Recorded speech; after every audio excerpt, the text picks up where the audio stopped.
you don't want to climb into a time machine or cryogenically freeze yourself so you can wake up, 150 years from now, whenever. The Lord has placed you where you are, and you are there by his will. One of the many quotes that, Lewis, just sort of tossed off that really was very convicting for me was when he said, it's not your time. Any time that you have is the Lord's time, and it's a gift to you.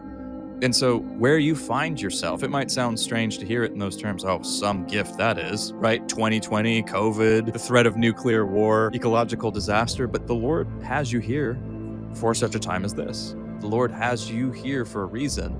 We don't want to be in a place where we would turn our back on that and forsake the moment that the Lord has given us. If we're not present, if we're not here, then we are in a place not to be the steward that the Lord has called us for our particular moment.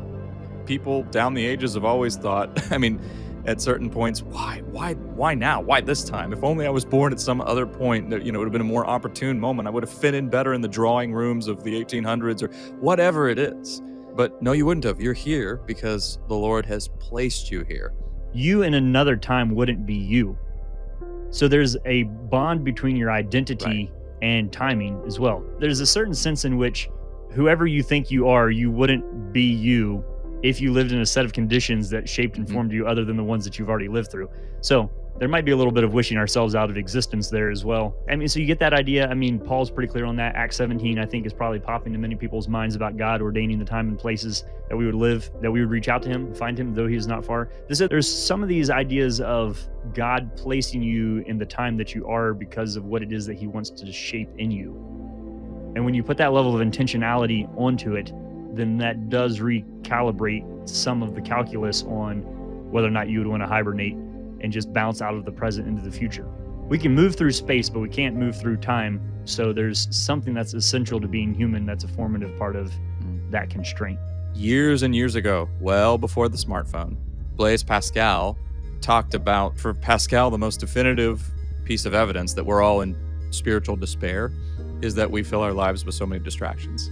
And the only thing he said I can conclude is that we're so miserable we cannot stand to face our actual lives and circumstances. So we gamble, we go to the marketplace, we do all of we fill our lives with all of these pursuits, and of course he's right. There's no arguing with that. And that's why it is a discipline, though, to come back to the present, to your life, because your life, yes, it's filled with a lot of difficulties. It's filled with a lot of stuff you've been avoiding, but it's also where you lean into why the Lord has you here, how you can be obedient to him this day, and it's also where his grace is for you, and also where some treasured moments are that you would miss otherwise. But it is an act of faith. Part of the takeaway from our meandering conversation today, as we talk about the feeling of impending doom and sometimes real fear and chronic anxiety, is to not run away, for one, to face reality, but also to cultivate the eternal perspective so that we recognize that the world is not on our shoulders. And that can be wonderfully liberating. And also to await our King with great expectations and real hope in our hearts. Hope is powerful. Hope is not sentimental. Hope is not romantic. Hope sees things as they are, but also as they will one day be. This is Christian hope. You have been listening to Thinking Out Loud.